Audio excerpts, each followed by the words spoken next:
मध्य प्रदेश की राजधानी भोपाल में माइनिंग कॉन्क्लेव 2024 का शुभारंभ मुख्य सचिव अनुराग जैन ने किया। 2 दिवसीय कॉन्क्लेव का आयोजन Kushabhau Thackeray international convention centre में हुआ। गुरुवार 17 अक्टूबर को मुख्य सचिव अनुराग जैन ने की नोट संबोधित कर प्रदर्शनी का शुभारंभ किया। अपने संबोधन में अनुराग जैन ने कहा कि मध्य प्रदेश खनिज संपदा के क्षेत्र में देश में बड़ा योगदान देने वाला प्रदेश है। अभी इस क्षेत्र में रेवेन्यू कंट्रीब्यूशन में ये देश में 5वें स्थान पर है और मुझे विश्वास है कि जल्द ही एमपी 3रे स्थान पर पहुंच जाएगा। और 18 अक्टूबर को हमारे यहाँ माइनिंग कॉन्क्लेव है। इससे हमें पूरी विश्वास है कि देश भर की जो टॉप कंपनीज हैं वो आएंगी। पिछले कुछ सालों में हमारा बहुत तेज़ी से माइनिंग क्षेत्र में विकास हुआ है। हमारा CAGR लगभग 20% है।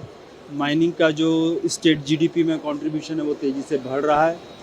अभी देश में रेवेन्यू के टर्म्स में हम लोग 5वें नंबर पर हैं और हम लोगों को विश्वास है कि ये जो जिस प्रकार से अब एक्सप्लोरेशन और हमारे रिसोर्सेज हैं इसकी तरफ पूरी इंडस्ट्री अट्रैक्ट हो रही है, तो शीघ्र ही हम 5वें नंबर से उठ के 3रे टॉप 3 में शामिल होने की तरफ काम कर रहे हैं। माइनिंग सेक्टर की संभावनाएं तलाशने और निवेश को प्रोत्साहित करने के लिए उद्देश्य से आयोजित इस कॉन्क्लेव में रिलायंस, अडानी, बिरला जैसे बड़े ग्रुप समेत देश विदेश की करीब 600 कंपनियां शामिल हुई। यह आयोजन एमपी को माइनिंग क्षेत्र में एक प्रमुख राज्य के रूप में स्थापित करने में मदद करेगा। शुक्रवार 18 अक्टूबर को कॉन्क्लेव में विभिन्न सत्र होंगे। 2 दिवसीय कॉन्क्लेव में मुख्यमंत्री डॉक्टर मोहन यादव भी उद्योगपतियों से चर्चा करेंगे। सीएम का कहना है कि ये कॉन्क्लेव प्रधानमंत्री नरेंद्र मोदी के विकसित भारत 2047 के लक्ष्य की प्राप्ति में मदद करेगा। बता दें, मध्य प्रदेश की धरती के अंदर बेशकीमती चीजों का भंडार है।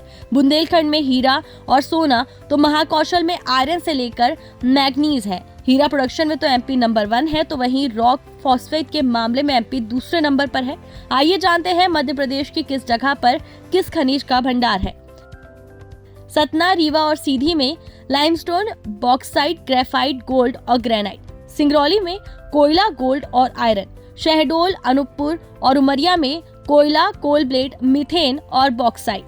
सागर, छतरपुर और पन्ना में diamond, rock phosphate, iron, granite, limestone, diaspore और पाइरोफिलाइट। जबलपुर और कटनी में bauxite, dolomite, iron, limestone, manganese, gold और मार्बल। नीमच और धार में लाइमस्टोन। बैतुल में कोयला, ग्रेफाइट, ग्रेनाइट, लीड और जिंक। छिंदवाड़ा में कोयला, मैग्नीज और डोलोमाइट।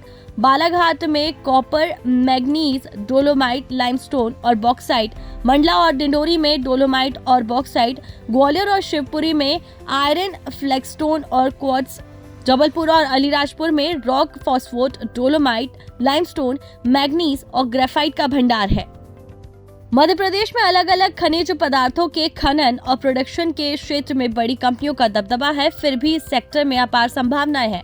माइनिंग कॉन्क्लेव के जरिए सरकार निवेशकों को अपना रोड मैप बता रही है। इससे उम्मीद है कि अन्य कंपनियां भी सरकार की नीतियों से प्रभावित होकर मध्य प्रदेश में निवेश करेंगी।